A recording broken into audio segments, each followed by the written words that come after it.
So the TLDR version of this video, the important stuff that I'll just throw out there right at the beginning. Harvesters. It is a virtual food bank, and they have a network of food banks throughout the United States. There's a link in the description to a virtual food drive that I have started. Every dollar donated is 2 meals. You can just straight up donate, or you can choose from one of the options that they have readily available. So if you're able, if you're willing, I hope that you will donate to this, and you can research Harvesters. They're on the up and up. It's a very good organization, and it's a very and if not them, then your local food bank or any organization or charity that's going to help keep people fed throughout the government shutdown, the SNAP program, food benefit shutdown, whatever you want to call it. Communities need this now more than ever, and communities get it done. In times like this, I truly believe in communities, and I've strayed off of the community path many times in my life, and I've stared down the barrel of cold individualism and these different philosophies that always inevitably lead me right back to we need communities and we need people, because this whole illusion that we have that the people in charge are going to get together and solve the problems so all of us have-nots can prosper. It's just that. It's an illusion. And at the end of the day, the only people we can really rely on is one another, not politicians, and definitely not the elite. Not a single solitary soul in the elite, the ones who really own everything, the ones who have the power and the ones who are in charge. So yeah, I may as well put my own little 2 cents in here about what's going on. Because when I think about moving back to the US, I think about how can this be different for me, and how can I turn what I see as an ugly, ugly negative into a positive? And the one way that I see turning it into a positive is devoting more time to causes, to helping people. I have my own worries, my own concerns, and who knows how much time I'm gonna have and what. But there's always time somewhere in the schedule to do something for your community, for your fellow human. Just generally speaking, your fellow human. Growing up in the U.S., the supposed richest country in the world, where this hunger thing just keeps happening. And now, having lived in Europe, where things have taken a horrible turn for the worse, I feel like I have even more perspective now to understand just how important communities are. There are times here where I have been very, very, very out of luck. And even though I, at the time, didn't speak a lick of the language, I didn't, people still stepped up and helped. And it was the community. And no matter where you go in this world, that's going to be a thing, Not even all that long ago, it used to be how people thought. They didn't think in terms of individual or like my own gain. If they found, to borrow a quote from Predictive History, 300 years ago in Europe, if you came across a big pile of money, you didn't just bury it in your backyard or stick it in a high interest account.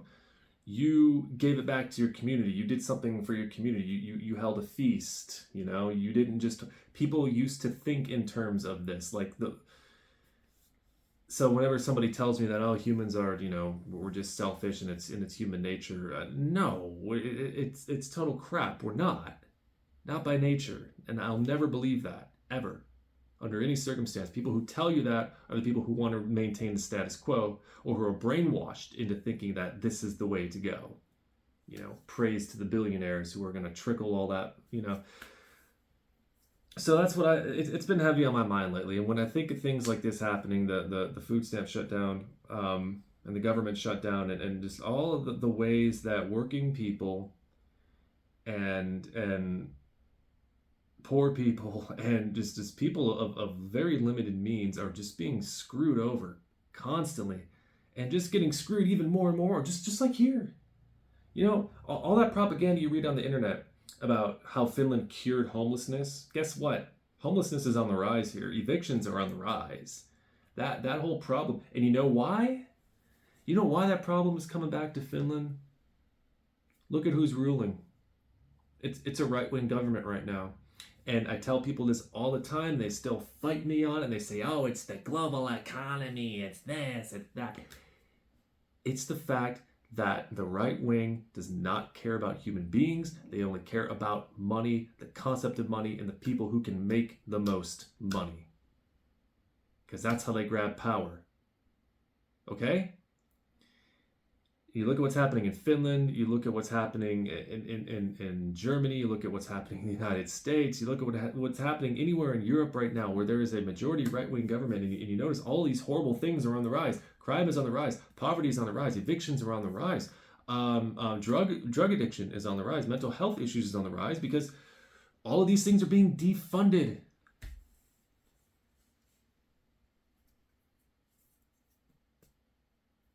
And these things don't have to be this way, but they are, because this is what the elite wants right now. So, once again, I look at something like this happening in the U.S. and I think about all the money that's in the U.S. and all the money the U.S. is giving to, like, you know, Venezuela, all the money they're dumping in a new ballroom for the fucking a ballroom. Oh my God. And it's still a possibility on this plane where we exist that in a country that's got all these resources, people could starve. It's unacceptable. It's unacceptable, and it's unconscionable, and it's inconceivable, and it's unbelievable, and it's fucking embarrassing. But above all, it's unacceptable. And I want to do whatever I can to make a dent going forward. Because it's looking more and more like, yeah, I am going to be moving back to the U.S. And yeah, it does suck, but it doesn't have to suck. I'll miss Finland, and I'll miss, you know, the progress that I've made here integration-wise and trying to learn my way into society and everything, but I can't change what's on my passport, and I can't change where I had the misfortune of being born on this earth. And I think as long as people don't have a choice, they should at least be fed. As long as people don't have a choice, they should at least be homed and housed and sheltered.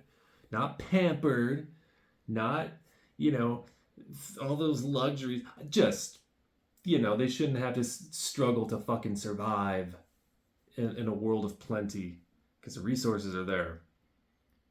And I'm going to do my best to make sure that people have those things. That's what I have pretty much, as I've sat here and just ruminated on all the bad and the ugly about going back to the States, I've let these positives sort of soak in. Because you change the way you think about something, that something changes, you know?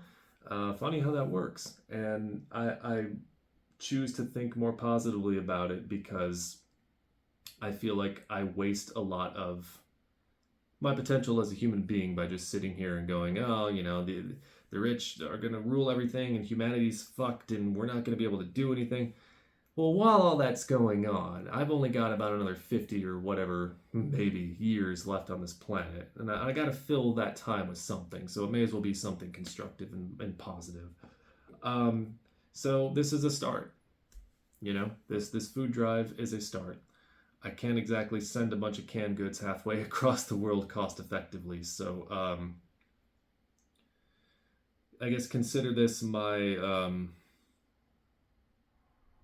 I don't even have a word for it, declaration to stop wasting my life, I suppose. Because that's what I'm doing right now while I'm waiting for all this immigration stuff to, I'm wasting my life, essentially. And I don't want to do that anymore. Especially when the cards are already stacked against me and every other person of modest means in this world. It's better to face it together than alone, because it's so much scarier on your own. Trust me. I've been on my own here in this foreign country now for the past couple of years, and it's some of the scariest shit I've ever gone through. And it's why I laugh anytime one of these incels on the internet goes, "Oh, you failed, and you have fun getting kicked out of Finland." It's like, dude, I tried. And in my same situation, I don't think a lot of these other people would even have lasted 2 months, let alone 2 years. So I did my best. I really did. So anyway, give what you can if you can, and let's just hope for something good to happen. Like, oh my God, just keep fighting. Because I'm gonna. I think so. Don't have a good ending to this video. Have a good day.